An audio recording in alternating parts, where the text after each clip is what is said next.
Hello, it's Bailey and welcome back to my channel.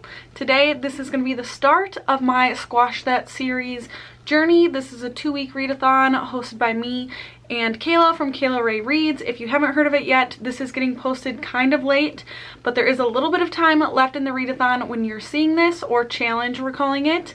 So I will link everything necessary down below, announcements, if Kayla's posted any vlogs or anything yet. But it would feel a little bit redundant to completely get into all of the challenge rules. So first things first, I just want to start by saying that the first challenge I'm going to try to complete is the Randomize Your Series TBR challenge. So it is the day before the readathon technically starts, but I finished a book this morning and I'm definitely not going to be able to finish a whole nother thing. And then this is going to be a 2-week challenge, so I'm not going to start anything else. So I wanted to pick what series, which sequel I'm going to be reading first for Squash That series. So I did create a spinner wheel this morning, and so I'm just going to start screen recording and I will show you the spinner wheel and spin it. I should probably move so I can put the spinner wheel on the screen somewhere over here. Okay, so I'm gonna go to my series to continue. There is a lot of stuff on this. I'm kind of hoping that I will land on something that I already put on my TBR. There's definitely some stuff on this that I guess I'm not really prioritizing getting to next, that I wouldn't be thrilled to land on, and some like I really want to continue right now. So I'm just gonna go for it. We're spinning. I don't know why this always makes me so nervous, but let's see what we're gonna get. Okay, this is fine. I'm fine with this one. Okay, so I landed on the Bridgerton series, which I didn't have this on my TBR, but the next one I am on is When He Was Wicked. This is by Julia Quinn. I think this is book 6, maybe? Let me double check on that. Yes, this is book number 6 in the Bridgerton series. I am approaching the end of the series, so I think I just have a few books left. I will be glad to get this one off my list. This one does have the step back, which is so pretty. And yeah, so this is gonna start my Squash That series. Happy Monday and the official start to the readathon.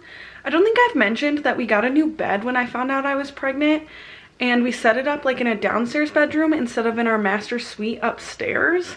So now we're sleeping on the main floor right now. It's super nice to have a new bed, but yeah, if you notice that I'm filming in like a weird room these days, that's what's up. But yesterday I read 38 pages of this, so if you think that's cheating as a head start, that's on you, because 38 pages is nothing. But today I'm going to be continuing that. We are doing live sprints tonight, and while I'm at work today, I'm going to be listening to the audiobook of Through the Storm by Beverly Jenkins. I decided to switch my pick for the prompt to read an entire duology or trilogy to that series by Beverly Jenkins, and there's 3 books. So I'm listening to the first one, and then I actually ordered the second 2 from Half Price Books because they weren't available on audio.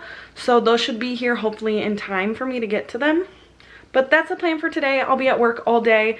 Not sure how long that audiobook is or how far I'll be able to get into it. I might be able to listen to the whole thing if it's not too long. We'll see. Hello, it's actually Tuesday evening now.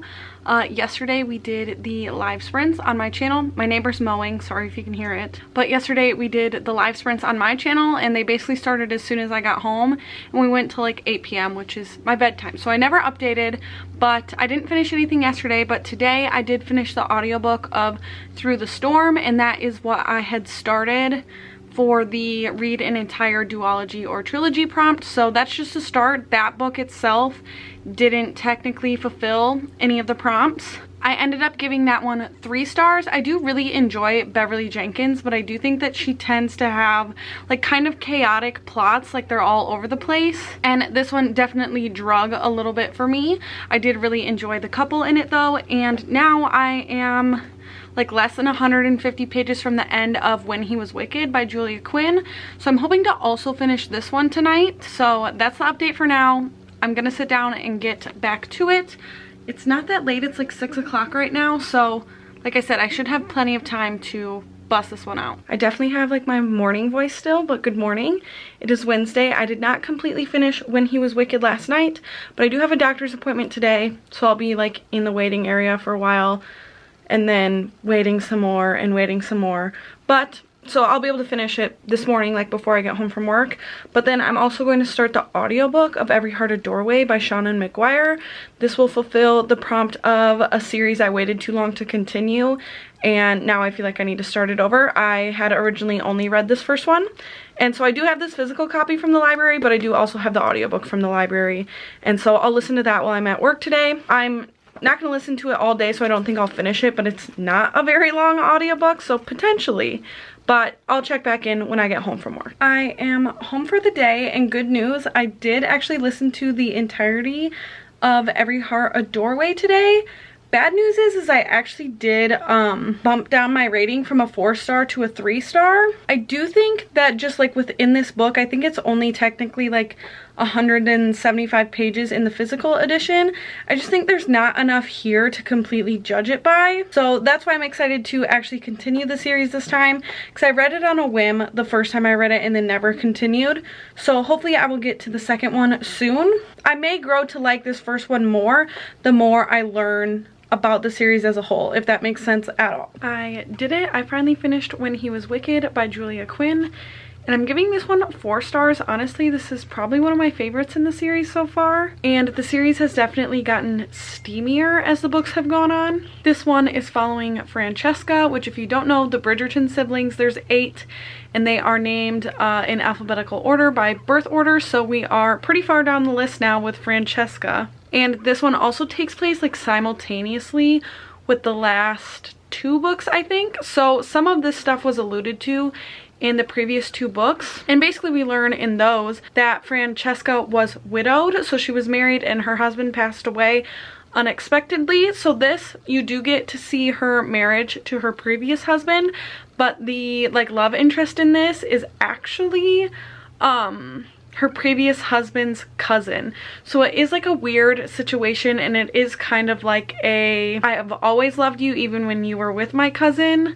But I just think for the time period it doesn't seem as weird, but that definitely is a thing. I did think the way that the relationship progressed and like when it happened in terms of how long her previous husband had passed away, like it was years later, it didn't strike me that weird, but some people it might. But I really ended up enjoying this one. I do think that next, tomorrow, I'm gonna start physically reading Winds of the Storm by Beverly Jenkins, because I am reading that series as like my to read a whole trilogy, so I'll be mad if I started it and don't end up finishing it. But tonight it is time. We're gonna watch Big Brother and Love Island, so I'm done for the night. But tomorrow should be good. It is my mother-in-law's birthday tomorrow, so we have dinner plans, but we'll see how it goes. We are getting ready to go to dinner, but I have read 50 pages of Winds of the Storm today. Also, just every time I have to get dressed to go to anything like decent, I'm at the point in my pregnancy where none of my clothes really fit me, but I don't look like super pregnant yet. So getting dressed is a catastrophe every time. But I picked an outfit, so we're just gonna go. We're not going anywhere like that nice, so I've got this. Happy Friday. I am home from work. It was massage day, so I'm feeling good this afternoon. I get a massage. Usually it was every 4 weeks.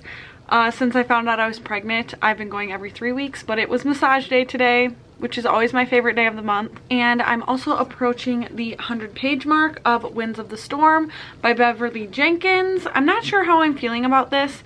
I do think the chapters are like longer than I prefer in this. And our main character, who is known as the Butterfly, essentially is sent to New Orleans to do like some find out political things, talk to important people, but she's sent under the guise of being like a madam of a brothel, and just kind of the talk about like brothels in the time period. Some of the comments are rubbing me a little bit of the wrong way. Obviously this is set in a historical time when that would have been how this stuff was referred to as, and I think it was also published, not as old as I thought it was. It was published in 2006, so I just think since then a lot of progress has been made about just how we would talk about this kind of thing. I do think too that the love interest is definitely like she is not available at the brothel, and the love interest is very like, I'm going to, you know, make sure that I can have her at whatever cost. So I'm not sure how I'm gonna like how any of that plays out. I did just also want to have like a little bit of a talk, because I'm not completely happy with how my vlogs have been like since I came back basically. And I know that I am inclined to update the vlog with just like progress, like page numbers. I've read this many pages, I finished this book, and I don't always do the best at like describing how I'm feeling about books or describing what they're about. So I don't know how easy of a change that will be for me. Like, I'm just so like goal focused with those like progress reports, page number reports, hour reports. So I would just be a little bit curious like what you like in a vlog, if you would like to hear more of like my thoughts and feelings on books, if you would like to know more about synopsises to really know if you are interested in a concept, if you like my progress updates, or like if you'd be willing to watch a 45-minute vlog where I talk about all of the things. I also have been like just at home, so I haven't been doing anything, but like I also need to be throwing more just like everyday life stuff into my vlogs. I feel like that keeps it interesting. So I am going to, in the next vlog, be more aware of like what I'm saying and sharing and all of those things. It's a work in progress, but my goal for the day, I really would have liked to finish this, but I don't think I'm going to, so I'm not gonna just stick to this just to finish it. I think once I do hit the 100-page mark, I'm on page 90 now, that I'm also going to start reading Fallen by Karen Slaughter, and then just like jump back between the two. I know that Chris is gonna be home pretty late tonight, so I essentially have the whole night to myself. It's like maybe 3 p.m. now. Let me check. Yeah, it's just 3 p.m. now, so I've got quite a bit of time today. As long as I'm feeling good, don't get tired at 6 p.m., you know, I'll be able to make some good progress. All right, it is time for the wrap up of this first vlog for Squash That series. I'm just gonna recap what I finished. I did not end up finishing either of the 2 books last night, so I'm not gonna talk about them anymore because I will continue to talk about them in the next vlog. But so in the first 5 days of this readathon, I completed the audiobook of Through the Storm by Beverly Jenkins. I gave that one 3 stars, and that was the start of me trying to complete the prompt of read an entire trilogy. So I haven't finished any prompts for that, but that was the start of that. And then I physically read When He Was Wicked by Julia Quinn. This was for Randomize Your Series TBR. I gave this one 4 stars. And then I also listened to the audiobook of Every Heart a Doorway by Seanan McGuire, and I gave this one 3 stars. And this one was for the prompt of a series you waited too long to continue and now you have to start over. So that's where we're sitting. I've technically completed 2 prompts. I could have considered either Every Heart a Doorway or Through the Storm audiobooking a sequel, but they are first books in a series, so I would count that, but I'm not gonna, because I'm going to actually still plan on audiobooking like a 2nd or 3rd book in a series, so I'm not gonna count it yet. I am at the starting off hot level still, but I'm very close to getting my next ones with finishing hopefully books today, but you'll have to stay tuned to my next vlog to see that. Thank you so much for spending this time with me this week, and I will see you again very soon. Bye!